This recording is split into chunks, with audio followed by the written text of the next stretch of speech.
Jose K Mani. എല്ലാവർക്കും ഈ ചിഹ്നമുണ്ടായിരുന്നു. Except കോട്ടയത്ത് ഈ ഒരു പ്രദേശത്ത് പാർട്ടികളില്ല. എല്ലാവർക്കും ചിഹ്നമുണ്ടായിരുന്നു.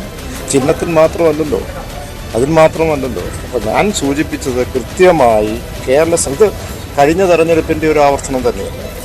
അപ്പോൾ അത് കേന്ദ്രത്തിൽ നമ്മൾ നോക്കേണ്ടത് എന്താണ്? കേന്ദ്രത്തിൽ BJP ഭരണത്തിൽ നിന്ന് താഴെ ഇറക്കുക. വലിയൊരു പ്രചരണം എല്ലാ നാഷണൽ TV യിൽ കൂടെ വന്നല്ലോ. എന്താണ് എക്സിറ്റ് പോളിൽ വരാൻ പോകുന്നത്? 350, 400 സീറ്റുകളാണ് BJP നേടാൻ പോകുന്നത്. അത് വലിയൊരു ഫാൾസ് ആയിട്ടുള്ളൊരു ട്രെൻഡ് സെറ്റിംഗ് ആണ് അവിടെ നടത്തിക്കൊണ്ടിരുന്നത്. അപ്പോൾ ജനങ്ങൾ തിരിച്ചറിഞ്ഞിരിക്കുന്നു, നമുക്ക് വേണ്ടത് കേന്ദ്രത്തിൽ BJPയെ താഴെ ഇറക്കുക എന്നുള്ളതാണ്. ആ ഇന്ത്യ മുന്നണിയുടെ ഭാഗത്ത് അവിടെ നേതൃത്വം കൊടുത്തിരിക്കുന്നത് അത് കോൺഗ്രസ് പാർട്ടിയാണ്. തീർച്ചയായും അതുമായി ബന്ധപ്പെട്ടുള്ള വോട്ടുകൾ അങ്ങനെ പോയിട്ടുണ്ട്. ബാക്കി കാര്യങ്ങൾ ഇപ്പോൾ പഠിച്ചു വരുന്നതേ ഉള്ളൂ. ഓരോ നിയോജകമണ്ഡലത്തിലും ഓരോ ലോക്സഭാ മണ്ഡലത്തിലും അത് കേരള സംസ്ഥാനത്തും മറ്റു സ്ഥലത്തും അത് പഠിച്ചിട്ട് എന്താണെന്നുള്ളത് നമുക്ക് അന്നേരം അറിയാം. 20% വോട്ട് കഴിഞ്ഞ തവണ 17% അതിനെ നോക്കണം. അത് തോൽവിക്ക് കാരണമായിട്ടില്ല. അങ്ങനെ നോക്കണം. അല്ല, അത് പരിശോധിക്കണം.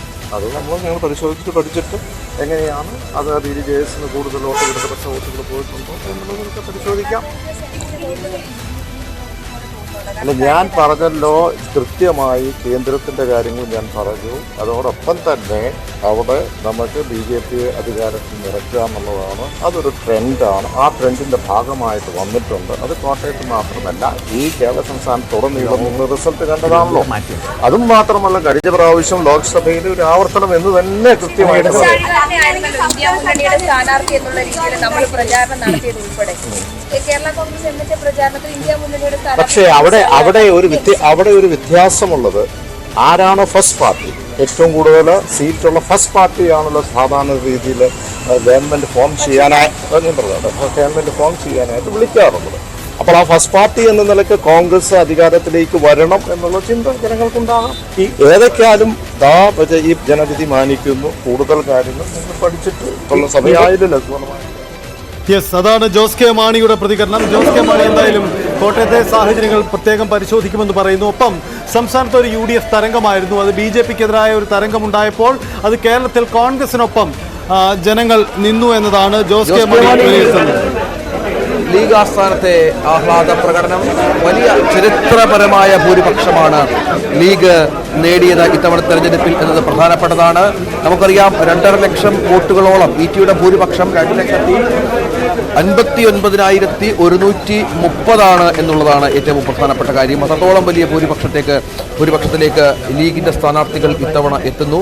എല്ലാ നെഗറ്റീവ് ഫാക്ടേഴ്സിനെയും മറികടന്നുള്ള വലിയ വിജയം ലീഗിന് മലപ്പുറത്ത് സംഭവിക്കുന്നു. ലീഗിന്റെ അപ്രമാദിത്യം തുടരുന്നു എന്നതും പ്രധാനപ്പെട്ടത്.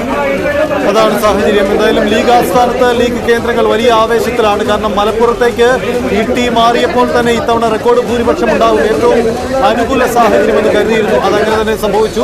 പക്ഷേ അവസാന ഇടങ്ങളിൽ ലീഗിന് ആശങ്കയുണ്ടായത് സമസ്ത പോലെയുള്ള ചില നീക്കങ്ങൾ അത് മുസ്ലിം വോട്ടുകളിൽ വിള്ളൽ വീഴ്ത്തുമോ എന്ന ഭയമുണ്ടായിരുന്നു. പക്ഷേ അതൊന്നും സംഭവിച്ചില്ല. യെസ് യെസ് യെസ് 502 വോട്ടുകൾക്ക് ജോയ് ആറ്റിങ്ങലിൽ ലീഡ് ചെയ്യുന്നു. ജോയ് ലീഡ് നേടുന്നു 502. അതേസമയം തിരുവനന്തപുരത്ത് നേമ വട്ടിയൂർക്കാവ് മണ്ഡലങ്ങൾ പൂർത്തിയായപ്പോൾ 15,000-ലേറെ ലീഡ് ശശി തരൂർ നിലനിർത്തുന്നു. തിരുവനന്തപുരം, നേമം, വട്ടിയൂർക്കാവ് മണ്ഡലങ്ങളുടെ വോട്ടെണ്ണൽ പൂർത്തിയായപ്പോഴാണ് 15,235 വോട്ടുകളുടെ ലീഡ് ശശി തരൂർ നേടുന്നത്. ഏതാണ്ട് തരൂർ വിജയമുറപ്പിച്ചു എന്ന് ഈ ഘട്ടങ്ങളിൽ പറയാം. കാരണം ഈ തിരുവനന്തപുരവും വട്ടിയൂർക്കാവും നേമവും ഒക്കെയാണ് BJPയുടെ ശക്തി കേന്ദ്രങ്ങൾ. സ്വാഭാവികമായും അത് BJPക്ക് പുറകോട്ടടിക്കുന്നു. ഒപ്പം നേരത്തെ എൽദോ പറഞ്ഞതുപോലെ ഇപ്പോൾ ആറ്റിങ്ങലിൽ ജോയ് ലീഡിലേക്ക് 502 വോട്ടുകൾ. നേമവും ആറ്റിങ്ങലും തിരുവനന്തപുരവും ഏറ്റവും അവസാനം വലിയ പോരാട്ടത്തിന് ആറ്റിങ്ങലിന്റെ സസ്പെൻസ് അവസാനിക്കുന്നില്ല. വെറും 502 വോട്ടുകളുടെ ലീഡ് മാത്രമാണ് ജോയ്ക്കുള്ളത്. ഇനിയും മാറി പറയാം ഫലം. അങ്ങനെയെങ്കിൽ ജോയുടെ ലീഡ് ഉയർന്നു 1292ലേക്ക്. ജോയുടെ ലീഡ് 1292ലേക്ക് ഉയർന്നു എന്ന ഏറ്റവും പ്രധാനപ്പെട്ട ഒരു ഈ ഘട്ടത്തിൽ പുറത്തു വരുന്നു. PCR ടീം ഒന്ന് VV അരുണുമായി നമുക്കൊന്ന് കണക്ട് ചെയ്യാൻ കഴിയുമെങ്കിൽ എന്താണ് എവിടമാണ് കൗണ്ട് ചെയ്യുന്നതെന്ന് നമുക്ക് അറിയാൻ കഴിയും. എന്തായാലും അക്കാര്യങ്ങളിലേക്ക് കൂടി നമുക്ക് പോവേണ്ടി വരും. എന്തായാലും സംസ്ഥാനത്ത് ആശങ്ക അല്ലെങ്കിൽ ആകാംക്ഷ അങ്ങേയറ്റം കൊണ്ടുവരുന്ന ഒരു ഇടമായി ആറ്റിങ്ങൽ മാറുന്നു എന്ന സാഹചര്യമാണ്. തിരുവനന്തപുരത്തെ ചിത്രത്തിൽ 15,000 വോട്ടുകളുടെ ഭൂരിപക്ഷത്തിലേക്ക് തരൂർ മാറിയിട്ടുണ്ട്. പക്ഷേ ഇനിയും മാറ്റ സാധ്യതകൾ നമുക്ക് തള്ളിക്കളയാൻ കഴിയില്ല. പക്ഷേ ഒരു കാര്യം സൂചിപ്പിക്കാൻ രഞ്ജിത്ത്, ഇനി എനിക്ക് തോന്നുന്നു കോവളം പാറശാല മണ്ഡലങ്ങളുടെ അവസാന ഭാഗങ്ങളിലേക്ക് വരുമ്പോൾ അത് UDF അനുകൂലമാണ്. പൊതുവിൽ തരൂരിനെ അനുകൂലിച്ചിരുന്ന ഇടങ്ങളാണ്. അങ്ങനെയെങ്കിൽ ഒരുപക്ഷെ തരൂരിന് ആശങ്കപ്പെടേണ്ട സാഹചര്യം ഉണ്ടാവില്ല എന്നതാണ്. UDFന്റെ പത്തനംതിട്ടയിൽ ലീഡ് നിലയിൽ മാറ്റമുണ്ടാവുന്നുണ്ട്. 42,175 വോട്ടുകളായി ആന്റോ ആന്റണിയുടെ ലീഡ് പത്തനംതിട്ടയിൽ മാറിയിട്ടുണ്ട്. 42,175 വോട്ടുകൾ നേടി ആന്റോ ആന്റണി പത്തനംതിട്ടയിൽ വിജയ തീരത്തെ കടക്കുന്നു എന്നുള്ളതാണ്. തിരുവനന്തപുരവും ഒപ്പം തിരുവനന്തപുരവും ആറ്റിങ്ങലുമാണ് ഇപ്പോൾ പ്രധാനപ്പെട്ട. BB അരുൺ ചേരുന്നുണ്ട്. അരുൺ, എന്താണ് ആറ്റിങ്ങലിൽ സംഭവിക്കുന്നത്? ആറ്റിങ്ങൽ അക്ഷാരത്തിന് ഫോട്ടോ ബ്രിഡ്ജിലേക്ക് കാര്യങ്ങൾ നീങ്ങുകയാണ്. ഏതാനും 10 മിനിറ്റ് മുമ്പ് വരെ അവിടെ അടൂർ പ്രകാശ് തുടർച്ചയായി ലീഡ്, ചെറിയ വോട്ടിനെങ്കിലും തുടർച്ചയായി ലീഡ് എടുത്തു പോവുകയായിരുന്നു. പക്ഷേ ഇപ്പോൾ അത് ജോയിലേക്ക് മാറിയിരിക്കുന്നു. 502 വോട്ടിന് ലീഡായിരുന്നു ജോയി. ആദ്യം മിനിറ്റുകൾക്കകം അത് മാറി 1292 വോട്ട് എന്ന നിർണായക ലീഡിലേക്ക് ജോയി മാറുന്നു. ഇനിയും വോട്ട് എണ്ണാനുണ്ട്. അവിടെ 2 റൗണ്ടിലേറെ വോട്ട് എണ്ണാനുണ്ടെന്നാണ് സംശയം. അവിടെ ഏതെങ്കിലും ഒരു കക്ഷിക്ക് കൂടുതൽ സ്വാധീനമുള്ള ഇടങ്ങൾ, അങ്ങനെ വേർതിരിച്ചു നിർത്തി കാണാൻ കഴിയുന്ന ഇടങ്ങളിലേക്ക് വോട്ടെണ്ണൽ നടക്കേണ്ടതുണ്ടോ? അത്തരം വിശദാംശങ്ങളിലേക്ക് അല്പസമയത്തിലേക്ക് പോകാനാകുമെന്ന് കരുതുന്നു. ഏതായാലും 2 മുന്നണികൾക്കും പ്രതീക്ഷയുണ്ട്. BJPക്ക് എന്തെങ്കിലും ചില പ്രതീക്ഷകൾ കൂടി പങ്കുവയ്ക്കുന്നു.